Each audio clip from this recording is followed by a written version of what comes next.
Welcome to Koala Gardens. Do you wonder just what life is like for the koala boys and how hard they have to work to get along? In this video, I'm going to explain their behaviour and we'll get to see some amazing interactions. Hold on to your hats. This video is brought to you by my patrons and supporters, in particular my first alpha producer, Jeff Anderson. Thank you so much for this show of support, Jeff. And Jeff took advantage of the discount by signing up at this level for a whole year. If you would like to become part of the family and support what I'm doing, check out the links below. Remember, all of my video will always be on YouTube for free, and I want to acknowledge the Widgeable Wyable people of the Bundjalung Nation, on whose land I'm so proud to live, work and play. Now, conservation management is critical for threatened wildlife species, and an effective conservation approach relies on having a good understanding of animal behaviour in their natural habitat. Male koalas have complex behaviours and almost need a language all of their own just to describe and interpret them. If we watch behaviours unfold, it's easy to use anthropomorphic words like mean, bully, greedy, tyrant. However, koalas are wild animals and are trying to survive in a dwindling habitat landscape. They need stable colonies to have any chance at survival. They use an amazing range of behaviours to achieve this. Effective conservation strategies rely on knowledge of seasonal and social drivers of animal behaviour. Koalas are generally solitary, and their social arrangement relies on vocal and chemical signalling to a large degree. Please do make sure you take a moment to smash that like button.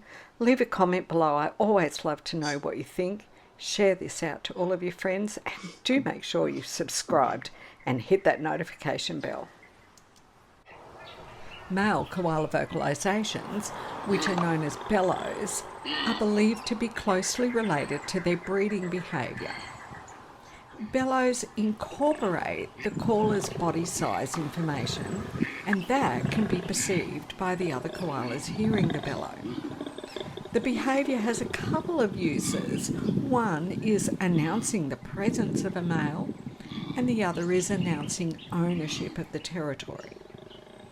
It's believed that females will respond to bellowing during the breeding season, but look, it's not something that all the scientists actually agree on, and it's not something that all studies have shown to be true. It's really interesting, however, that females can bellow, but it's a behaviour we tend to associate only with males. Now, I have witnessed one female bellowing when she was in care at Friends of the Koala. I sorely wish that I had video footage to prove it. It's generally thought that females will bellow in an attempt to fool males in her area and mask her location. It happens so rarely that we don't know a lot about the behaviour, nor if it's even all that successful. Bellowing can be the first way one koala becomes aware of the presence of another, as on a clear night it can potentially be heard as far away as 1 kilometre or even more, if the conditions are right. The next level is scent, scat and urine marking. Each koala has a unique scent, and males have the added scent gland feature. The males will rub this scent gland onto the trunks and the branches of the tree as they move through the tree. Both male and female koalas will use urine and scat to mark trails both in the trees and on the ground as they move between the trees. While most of the scat falls to the ground when they're in the trees, koalas will produce up to 400 pellets per day.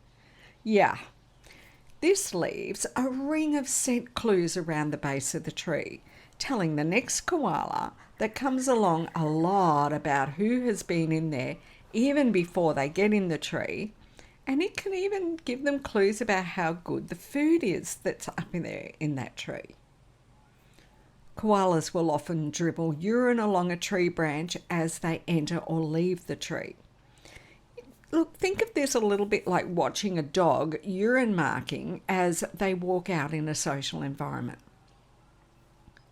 Koala noses are rich in the kind of receptors that are sensitive to detecting pheromones. Pheromones are a kind of hormone that's produced by the body, and they affect the behaviour of the individual receiving them. Now, regular hormones affect the behaviour of the individual producing them. So this means that when koalas mark their landscape with urine, scat, and when the males are using their scent glands, they're not only sending out messages, but they are attempting to influence behaviour in the colony around them. We don't have enough scientific studies to know minute detail about how many different pheromones they produce and how each one of them work, but we don't need to spend millions of dollars doing that. Because through behaviour observation, and I've been doing that for more than a decade, I, for example, can see the results of a lot of this communication and use that to interpret. Koalas are constantly smelling as they move along the ground, through the trees, and as they eat. Much of the information they're receiving, however, is not so much a smell as we think of it, as it is a chemical analysis that they're doing. Koalas can recognise the scent of other koalas they know. This is an important part of having a stable colony life. Koalas that have a settled place in the colony are known and will move easily through the landscape. A new koala coming through the area will be detected quickly, and this could result in confrontation with males within the colony. This is known as territorial behaviour. We don't know enough about how koala colony behaviour worked before 1788. We do know that forests were dense, food was abundant, and koala numbers were high. This means that koalas lived in much closer proximity to each other than in most parts of Australia today. We can get some glimpses of the past when we observe koala behaviour in some parts of Victoria where densities of both koalas and food sources are high. There is far less incident of territorial altercations down there, and yet the koalas still display solitary behaviour, even if they're sharing trees with each other. So it would appear that the territorial drive of males works differently if we go over what things we do know. So we know from other species that territorial behaviour is influenced by the availability of food. However, it's not only food that drives the territorial behaviour in koalas, because all wildlife tend to be driven by two main motivations. Firstly, to have a good food supply. Secondly, to pass on their genes to the next generation. Keep that in mind all through the rest of this video. Therefore, in a situation where there's lots of food, male koalas are likely to display little territorial behaviour during the winter. That's because the breeding season is in the summer, and so when the breeding season starts up, the more dominant males will attempt to prevent lower ranked males from taking breeding opportunities. This is a different type of territorial behaviour. The abundance of food will reduce territorial protection of food, but the need to pass on genes will always influence male behaviour, and koalas do have some unique strategies around that. Colonies need structure, which means establishing hierarchies is important.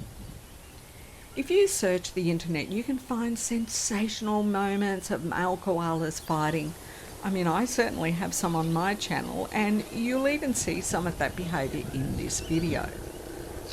However, fighting coming fully to the point of physical blows and injuries is actually rare.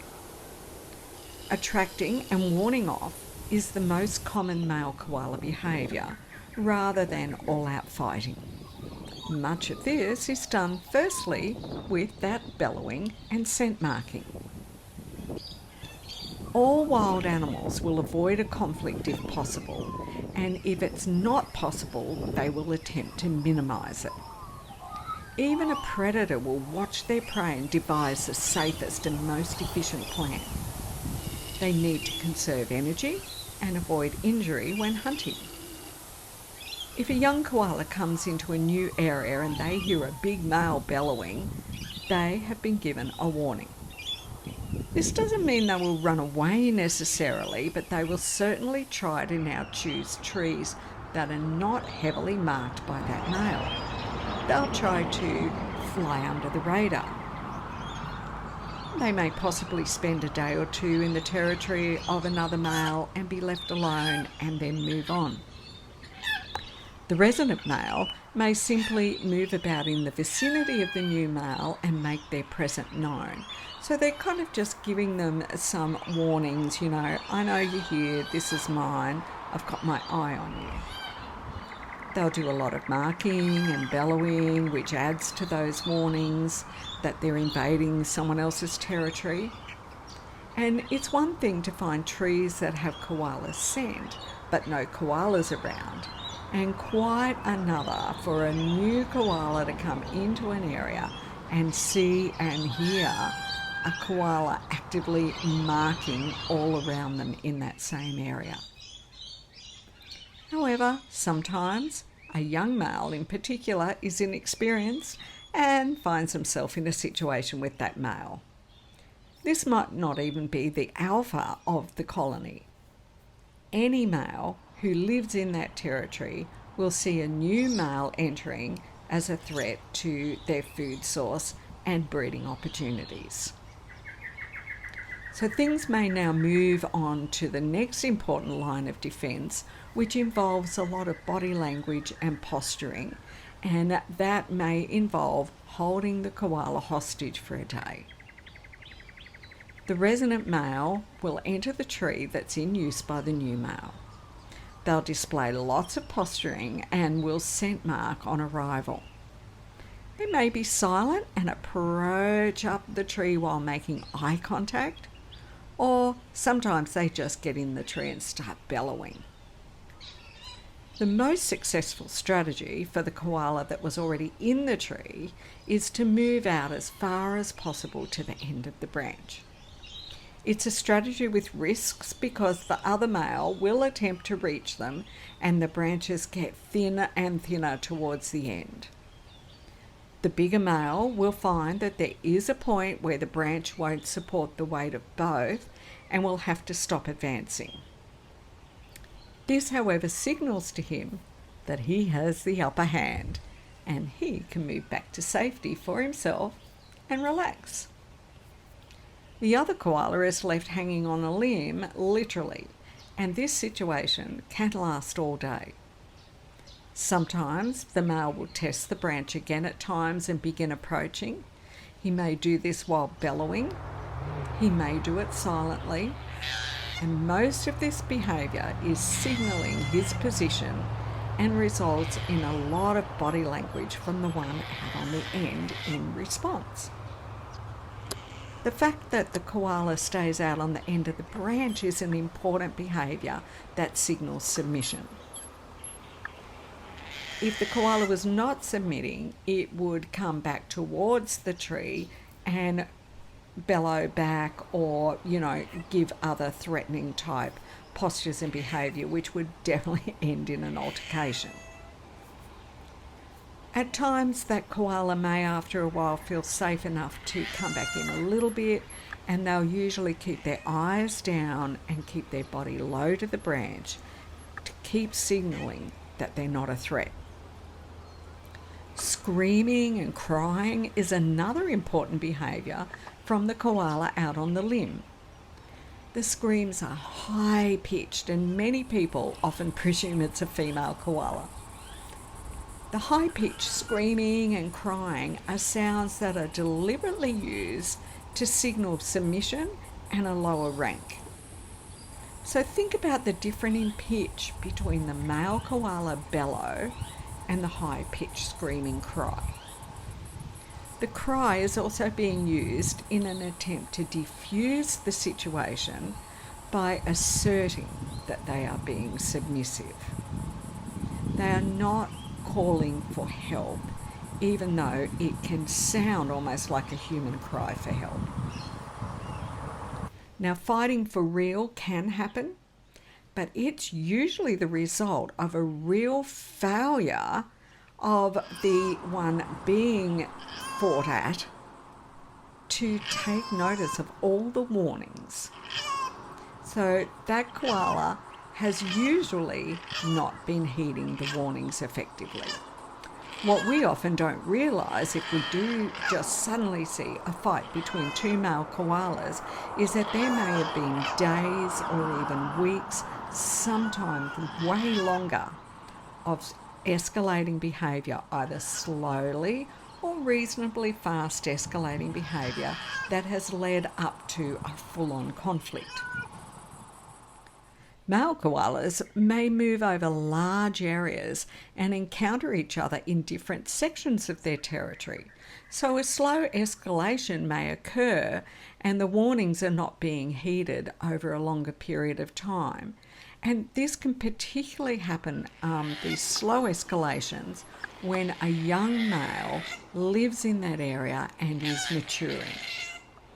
So this may see that that young male keeps testing boundaries and rules again over time, particularly if there's a lot of pressure on resources. The big males have serious intent behind their warnings, but they would always rather win a situation just with warnings. In fact, the best way to win is by simply scent marking and bellowing, because they're doing that all the time anyway. Every fight holds a risk of injury, and even without injury, it will use lots of calories. Male koalas already use a lot of calories travelling around their larger territory. They won't invest calories in fighting unless they absolutely must. In fact, their strategy is brilliant because the koala trapped in the tree rarely gets to eat anything or very much all day long. The one that's holding the other one in the tree will often eat several times during the day because they keep the calories up, and it's just another way of asserting dominance and using posturing to intimidate and make a point. It's a bit like, look, I can eat, but you can't. Now, this is all very complex behaviour. Remember, they are not being mean, and we shouldn't anthropomorphise what's happening. Koalas are only looking to survive, meaning get enough good quality food to eat and have opportunities to pass their genetics on. A male koala that roams around picking fights would be desperate. He would not be an alpha, and he would be unlikely to live long. Growing up and being a teenager koala is not easy. Most of the altercations we see are between mature males and juveniles. Let's face it, teenagers can be annoying. They push boundaries and they must learn social etiquette. Getting into a situation with mature males is a part of growing up, and it's a part of finding a place to settle. Sometimes there is fighting between mature males, but this is most likely the result of one mature male being pushed out of their home range. Maybe some habitat was cut down, developments are going up, there's been some big weather event that has changed the resources, or an older koala is being pushed out of his area. Some fighting will also occur between juvenile and subadult koalas. They are likely to be dispersing and may even be practicing the skills that they're going to need as an adult. It would be safer to test yourself against a peer than a fully mature male after all. As I've been observing the koalas here for over a decade, I have also seen the same koala on both sides of the situation. Now, what we do know when we're doing necropsies on koalas is that it is reasonably common to find internal organ scarring and old bone fractures on male koalas, but it's not common to find this in females. When we observe the behaviour of males, it's obvious that they do live a physically tougher life than the females. Not that the girls have it easy, but they don't have the same risk as the boys. The types of injuries we're more likely to see in males, particularly mature males, are consistent with traumas that are caused by falling from heights. The threat we see when one male has another held in a tree or out on a limb is that the koala may fall. While we may see some grabbing, attempts to bite and wrestle, the risk is falling as a result of this. In all the years that I've been observing the koalas here and filming male behaviour, I've only seen them fall once, and that was because the branch broke. Fortunately, they were not too high and both males avoided serious injury. Stability in colonies is achieved by having a good, strong alpha male. When there's a strong male keeping the balance, there are lots of females and lots of young being born. This means when we see some of this male behaviour, particularly involving some of the younger males, we are seeing good stewardship and we are seeing koalas attempt to survive and to build really good stable colonies. We're not seeing something bad happening. We can't say that one male is better than another because one takes it to the point of fighting more than another does, because as I said, there's a lot of lead up to any altercation becoming a full-on physical fight. And it's often what's been happening from the koala who appears to be more on the receiving end. These altercations between males rarely are life and death situations, and rarely is the koala on the receiving end even necessarily being told that he has to go away completely.